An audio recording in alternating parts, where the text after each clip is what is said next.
मोदी जी द्वारा लगभग 164 करोड़ रुपए की लागत से बनने वाले सिख म्यूजियम का शिलान्यास हरियाणा की सांस्कृतिक यात्रा में गौरव और इतिहास का एक नया अध्याय जोड़ रहा है। Digital gallery, interactive display, audio visual प्रस्तुतियों और ऐतिहासिक धरोहरों के माध्यम से यह संग्रहालय 10 गुरुओं की शिक्षाओं, सिख इतिहास और राष्ट्र निर्माण में सिख समाज के योगदान को नई पीढ़ियों तक जीवंत रूप में पहुंचाएगा। ये सभी परियोजनाएं हरियाणा के जन कल्याण, प्रगति और उज्जवल भविष्य की मजबूत नींव हैं। विकसित भारत, विकसित हरियाणा। आइए तालियों के जय घोष के साथ इन ऐतिहासिक प्रकल्पों का, इन परियोजनाओं का स्वागत करें। देवी और सज्जनों, आज केंद्र सरकार की जनहितकारी योजनाओं से हरियाणा मानव उत्थान के नए रिकॉर्ड बना रहा है। ऐसी ही एक भागीरथ योजना है प्रधानमंत्री आवास योजना ग्रामीण, जो करोड़ों वंचितों को पक्के मकान, उनके सपनों को नई उड़ान दे रही है। आज माननीय प्रधानमंत्री जी के कर कमलों से इसके कुछ लाभार्थियों को यहां चाबियां प्रदान की जाएंगी। इनके नाम इस प्रकार हैं: पांडु पिंडारा गांव की श्रीमती मनीषा जी, इसी गांव से श्रीमती शीला जी, अशरफगढ़ से श्री रविंद्र जी, अमरहेड़ी गांव से श्रीमती रेखा जी और इसी गांव से श्रीमती संतोष जी।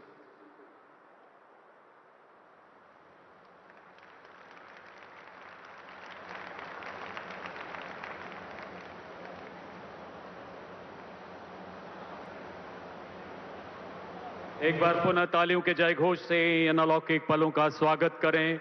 माननीय प्रधानमंत्री जी का धन्यवाद करें देवी और सज्जनों। और अब समय उस ओजस्वी उद्बोधन का जिसके लिए आप सभी बेताब हैं, जिसके लिए दुनिया का हर मंच प्रतीक्षा रहता। आपकी करतल ध्वनि के बीच माननीय प्रधानमंत्री जी से निवेदन, कृपया अपने आशीर्वचनों से हमें अनुग्रहित करें। इस ऐतिहासिक सभा को संबोधित करें हमारे युग पुरुष माननीय प्रधानमंत्री महोदय।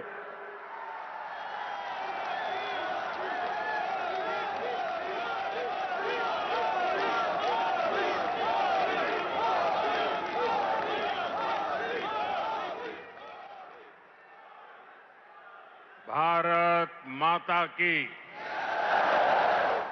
भारत माता की। हरियाणा के राज्यपाल श्री असीम घोष जी, यहां के लोकप्रिय और ऊर्जावान मुख्यमंत्री नायब श्री सैनी जी, केंद्रीय मंत्रिमंडल में मेरे सहयोगी अश्विनी वैष्णव जी, उपस्थित अन्य जनप्रतिनिधिगण और इस समय टेक्नोलॉजी के माध्यम से भी हरियाणा के अनेक स्थान पर उपस्थित सभी मेरे प्यारे हरियाणा के भाइयों और बहनों, ये कुछ फोटो वोटो लाए हैं, ले लो भाई, वरना पीछे किसी को दिखाई नहीं देगा। जरा एसपीजी के लोग कलेक्ट कर ले इसको। धन्यवाद भाई, आप बढ़िया चित्र बना करके लाए हो, धन्यवाद आपका। उधर एक छोटी बच्ची भी कुछ लेकर के आई है, जरा कलेक्ट कर लीजिए। इधर भी दो सज्जन दिख रहे हैं।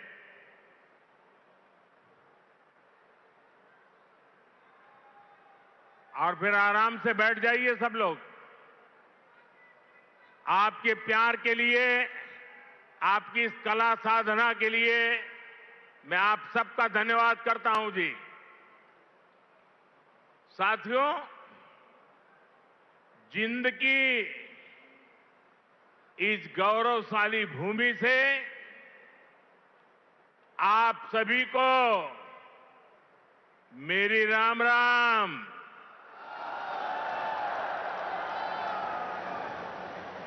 आज इस पवित्र धरती पर आकर मन गदगद हो गया है। यह कोई साधारण धरती नहीं से,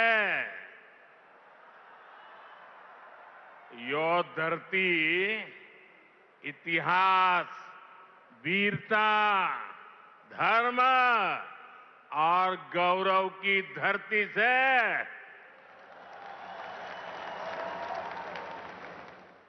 शक्तिपीठ माता जयंतिया का नाम और आशीर्वाद इस शहर पर बना रहता है। और मेरे लिए तो जिंद आना पुरानी यादों का झरोखा खोलने जैसा है। मैं यहां बैठे बैठे कई चेहरे देख रहा था, पुराने, सारे परिचित चेहरे। बहुत लोग होंगे जो क्लेम करते होंगे कि मैं उनके स्कूटर पर जींद में आया करता था। कई दशक पहले मैं संगठन के काम से पहली बार जींद आया था। फिर आप लोगों ने मुझे जो अपनत्व दिया, जो प्रेम दिया, वो आज तक मैं भूला नहीं हूं। मुर्रा भैंस का दूध, दही और घी, जिंद का देसी बुरा और यहां का घेवर, ये वो यादें हैं जो जिंद से जुड़ ही जाती है। साथियों, इतने वर्षों में जिंद का घी और जिंद का घेवर तो नहीं बदला, लेकिन जिंद के तेवर बदल गए हैं। आज जिंद बीजेपी एनडीए के सुशासन मॉडल की तस्वीर बन रहा है। बीते वर्षों में पूरा हरियाणा ही विकास की नई पटरी पर चल पड़ा है। आज का ये कार्यक्रम डबल इंजन की बीजेपी सरकार के इसी मिशन को नई ऊर्जा से भर रहा है। साथियों, आज जिंद का, हरियाणा का नाम इतिहास के पन्नों में दर्ज हो गया है। आज यहां से देश को पहली हाइड्रोजन ट्रेन मिली है।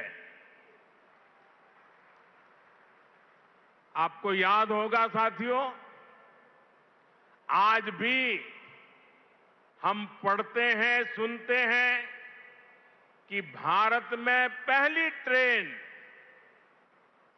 बॉम्बे से ठाणे के बीच चली थी, जिसे आज मुंबई कहते हैं।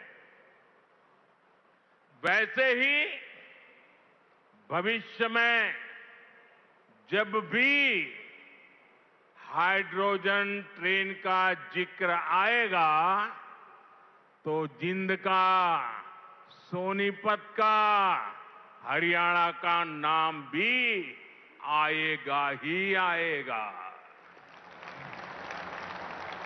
मैं आप सभी को, पूरे देश को भारतीय रेल की आधुनिकता से जुड़े इस बड़े कदम के लिए बहुत बहुत बधाई देता हूं।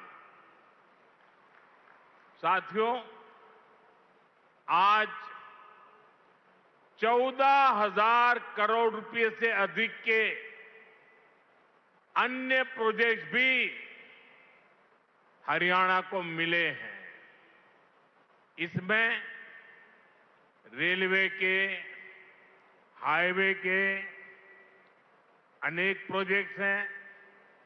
हमारी विरासत से जुड़े प्रोजेक्ट्स हैं और 2 नए मेडिकल कॉलेज भी हरियाणा की सेवा के लिए समर्पित है। भिवानी में पंडित नेकीराम शर्मा मेडिकल कॉलेज और नारनौल में महर्षि च्यवन मेडिकल कॉलेज और राव तुलाराम अस्पताल, इससे हरियाणा की स्वास्थ्य सेवा और सशक्त होगी। साथ ही इस यहां के नौजवानों के लिए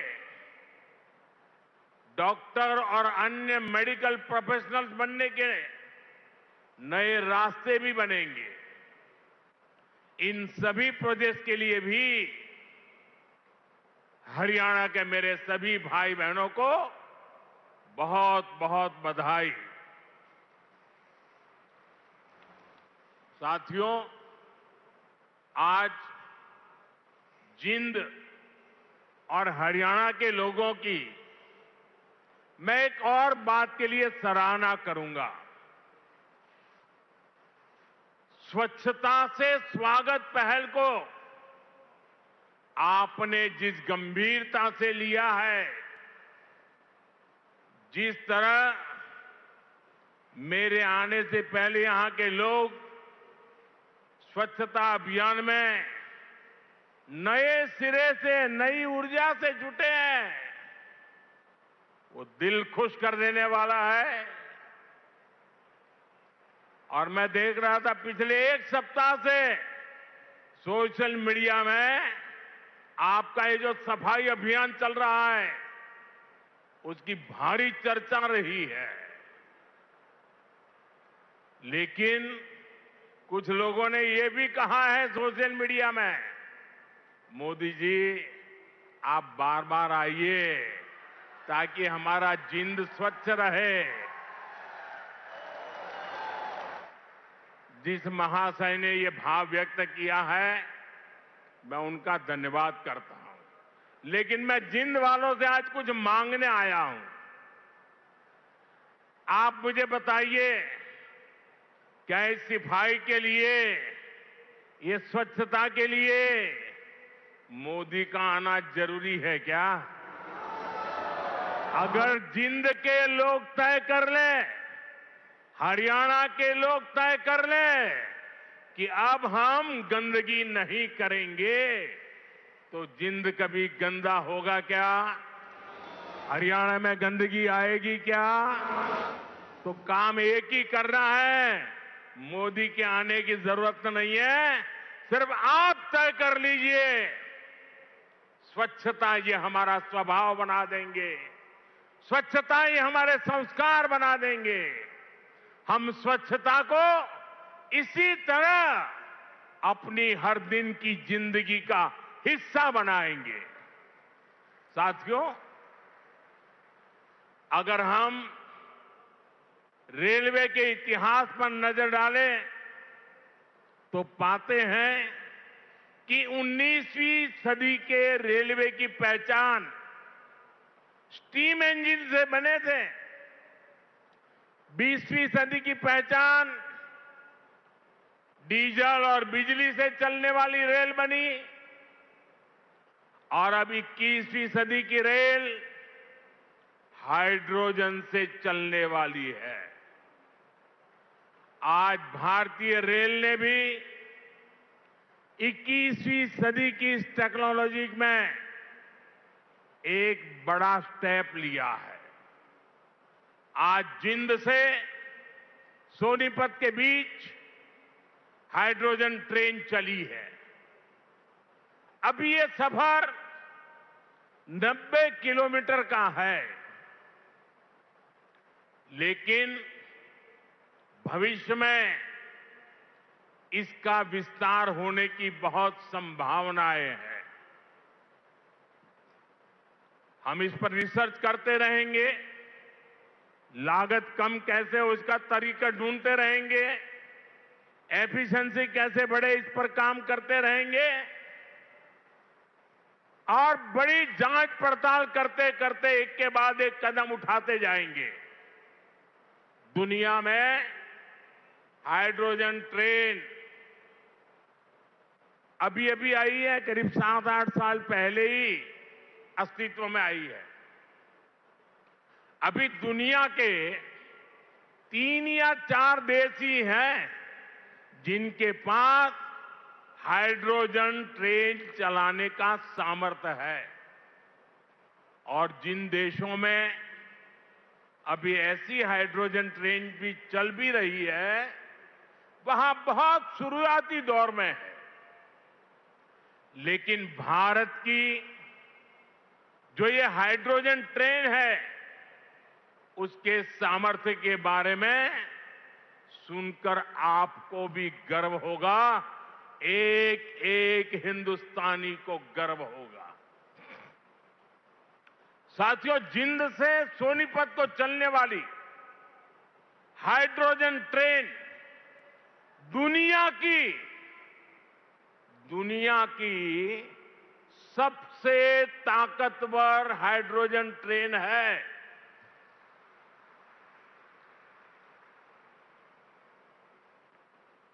ये हाइड्रोजन ट्रेन 3200 हॉर्स पावर की है, 3200 हॉर्स पावर। और सबसे ताकतवर ही नहीं, भारत की हाइड्रोजन ट्रेन सबसे लंबी भी है। दुनिया में जहां हाइड्रोजन ट्रेन चल रही है, वो 3 या 4 कोच वाली है। और भारत ने पहली बार में सीधे 10 कोच वाली हाइड्रोजन ट्रेन चलाकर दुनिया में अपना झंडा गाड़ दिया है। साथियों, मैं आपको गर्व की एक और बात बताना चाहता हूं। भारत की यह हाइड्रोजन ट्रेन धुआं रहित तो है ही, ये मेक इन इंडिया का भी एक बहुत सफल उदाहरण है। इस हाइड्रोजन ट्रेन को भारत के ही इंजीनियर्स ने डिजाइन किया है, भारत की ही कंपनी ने इसको बनाया है। साथियों, यह हाइड्रोजन ट्रेन बाकी ट्रेनों से बिल्कुल अलग है। इसके लिए पूरा सिस्टम अलग चाहिए, पूरा इंफ्रास्ट्रक्चर अलग चाहिए। यहां जिंद में भी इसके लिए तमाम सारी व्यवस्थाएं बनाई गई है। और साथियों, आने वाले समय में यहां हाइड्रोजन ट्रेन से जुड़ा और भी इंफ्रास्ट्रक्चर बनेगा। नई नई फैक्ट्रियां लगेगी जो हाइड्रोजन ट्रेन नेटवर्क की जरूरतों को पूरा करेगी। यानी इस ट्रेन से हरियाणा के नौजवानों के लिए रोजगार के अनेक नए अवसर बनने तय है।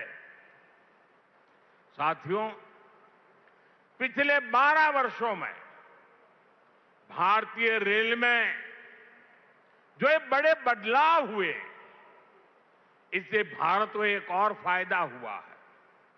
आप देख रहे हैं कि पिछले कई महीनों से पश्चिम एशिया में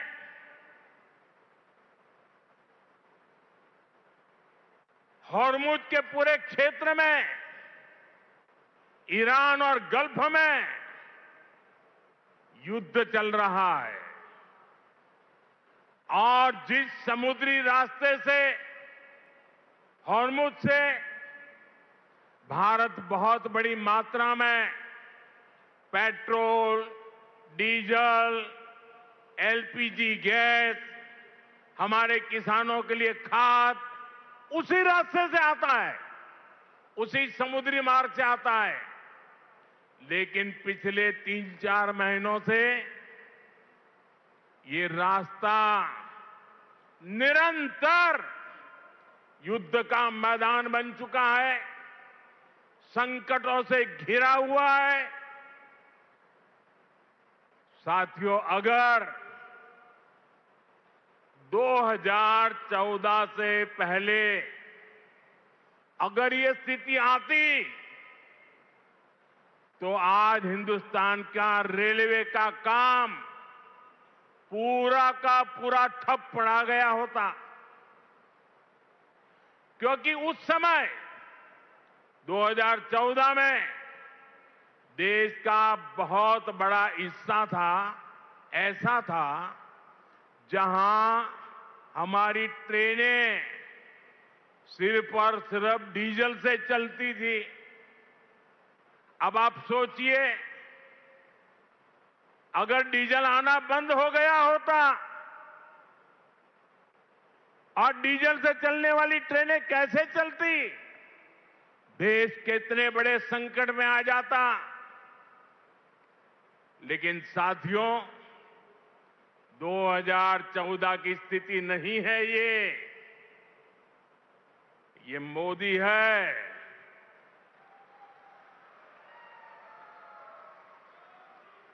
बहुत पहले सोचता भी है और समस्या के समाधान के रास्ते भी जमीन पे उतारता है।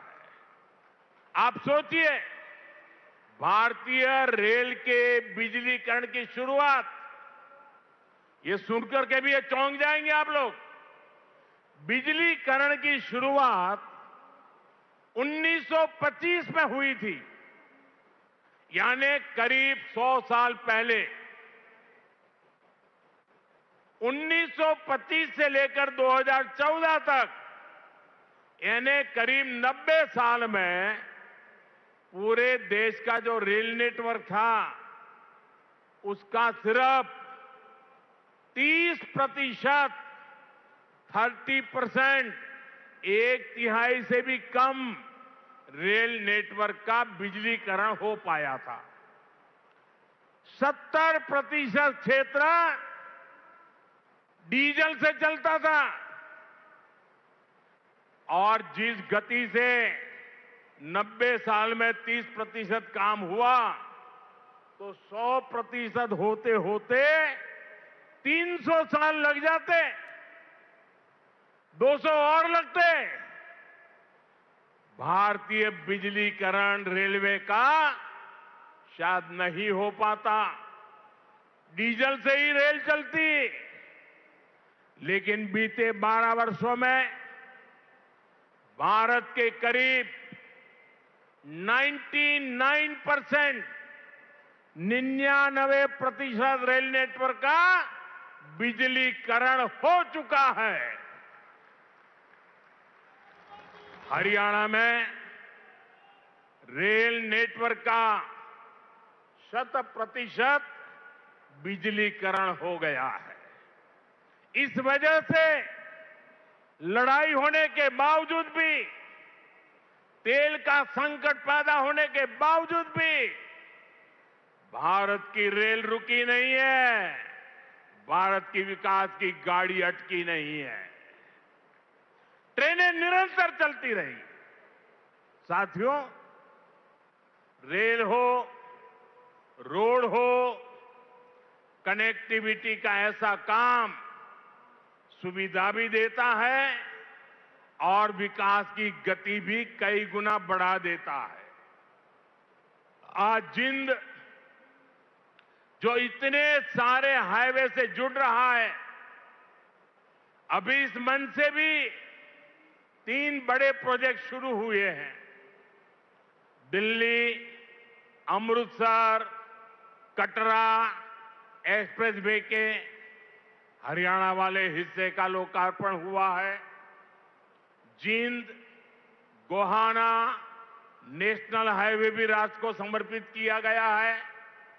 इसके अलावा अंबाला काला आम 4 लेन से भी हरियाणा और हिमाचल दोनों राज्यों के लोगों को बहुत सुविधा होगी। साथियों, अब जींद देश का ऐसा जिला बन गया है जो 5 नेशनल हाईवे से कनेक्टेड है। ऐसी कनेक्टिविटी से यहां के किसानों और पशुपालकों की उपज को बड़ी मंडियों तक पहुंचाना आसान और सस्ता होगा। इससे उद्योगों को बल मिलेगा, पर्यटन को पंख लगेंगे और इससे बड़ी संख्या में नए रोजगार भी बनेंगे। साथियों, आप सभी जानते हैं, अभी मैं कुछ दिन पहले ही इंडोनेशिया, ऑस्ट्रेलिया और न्यूजीलैंड की यात्रा से लौटा हूं। वहां भारत ने अनेक तरह के समझौते किए जिनकी बहुत चर्चा हुई है, लेकिन एक विषय ऐसा है जिस पर उतनी बात नहीं हुई। ये विषय मेरे देश के और विशेषकर हरियाणा के युवाओं से जुड़ा हुआ है और वह विषय है खेलकूद, स्पोर्ट्स। साथियों, ऑस्ट्रेलिया और न्यूजीलैंड में वहां की सरकारों से स्पोर्ट्स को लेकर मेरी व्यापक चर्चा हुई है। इन दोनों देशों के साथ मिलकर आने वाले समय में हम स्पोर्ट्स इंडस्ट्री, खिलाड़ियों की ट्रेनिंग, ऐसे अनेक मामलों में बहुत सारा काम साथ मिलकर करने वाले हैं। इससे हरियाणा के युवाओं को भी बहुत लाभ होगा। साथियों, आज भारत में स्पोर्ट्स को फिटनेस और रोजगार का बड़ा माध्यम बनाया जा रहा है। हमारी सरकार ने नई नेशनल स्पोर्ट्स पॉलिसी, खेलो भारत नीति भी बनाई है। खेलो इंडिया अभियान से लेकर टॉप स्कीम तक आज खिलाड़ियों को अभूतपूर्व सुविधाएं मिल रही हैं। उन्हें हजारों रुपयों की आर्थिक मदद दी जा रही है। यहां हरियाणा में भी भाजपा सरकार खेल और खिलाड़ियों को बहुत प्रोत्साहन दे रही है। साथियों, आज एक कार्यक्रम भले हाइड्रोजन ट्रेन का है, दूसरी विकास परियोजनाओं का है, लेकिन मैं आज यहां के नौजवानों से एक और बात भी कहने आया हूं। आप सभी जानते हैं, साल 2030 में भारत कॉमनवेल्थ गेम्स को होस्ट करने वाला है। 2036 में ओलंपिक गेम्स भारत में हो, इसके लिए भी हम पूरी तैयारी कर रहे हैं। इसलिए हर खिलाड़ी को जोरदार तैयारी करनी है, पूरा दमखम लगाना है। मैं आपको विश्वास दिलाता हूं कि डबल इंजन की बीजेपी सरकार आपको हर सुविधा देगी। और जो 36 के ओलंपिक को देखना चाहते हैं, आज जो 5 से 12-15 की उम्र के बच्चे हैं ना, हमें उस पर ध्यान केंद्रित करना होगा। और एक बात और भी बता दूं, आने वाले समय में अहमदाबाद में world police and fire games भी होने वाली है। मैं हरियाणा के साथियों से कहूंगा कि आप इसके लिए भी खूब तैयारी कीजिए। मुझे पक्का विश्वास है, हरियाणा के बेटे बेटियां हमेशा की तरह इनमें भी अपना परचम लहराएंगे। साथियों, हरियाणा की डबल इंजन सरकार सबका साथ सबका विकास के मंत्र पर चल रही है।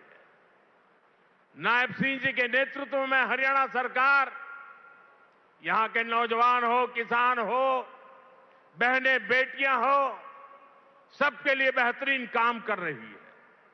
बिना खर्ची पर्ची के नौकरी देने का जो रास्ता हरियाणा सरकार ने दिखाया है, वो इतना आसान नहीं था, लेकिन ये भाजपा सरकार ने करके दिखाया है।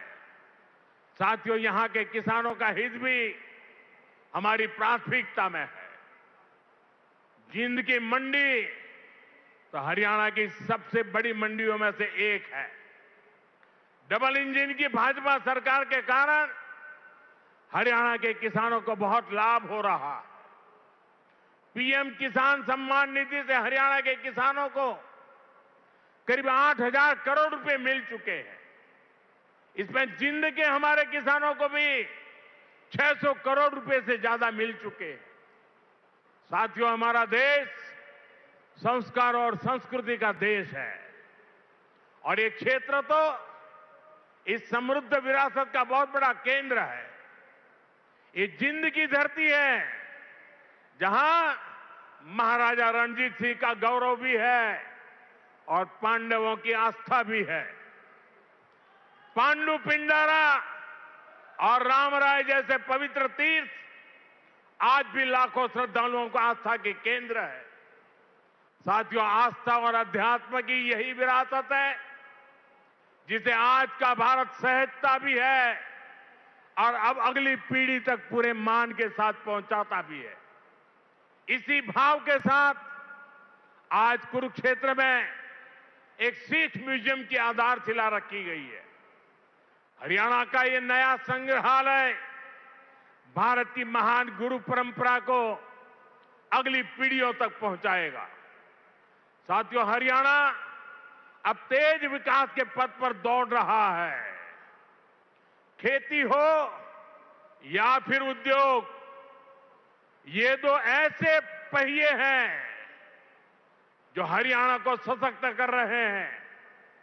आज जिन प्रोजेक्ट्स का शिलान्यास और लोकार्पण हुआ है, उनसे हरियाणा के विकास को और गति मिलेगी और हरियाणा का ये तेज विकास विकसित भारत के सफर को और ऊर्जावान करेगा। इसी शुभकामना के साथ आप सभी को फिर से बहुत बहुत बधाई देता हूं और देशवासियों को भी देश की पहली हाइड्रोजन ट्रेन के लिए अनेक अनेक शुभकामनाएं देता हूं। मेरे साथ बोलिए, भारत माता की, भारत माता की, भारत माता की। बहुत बहुत धन्यवाद।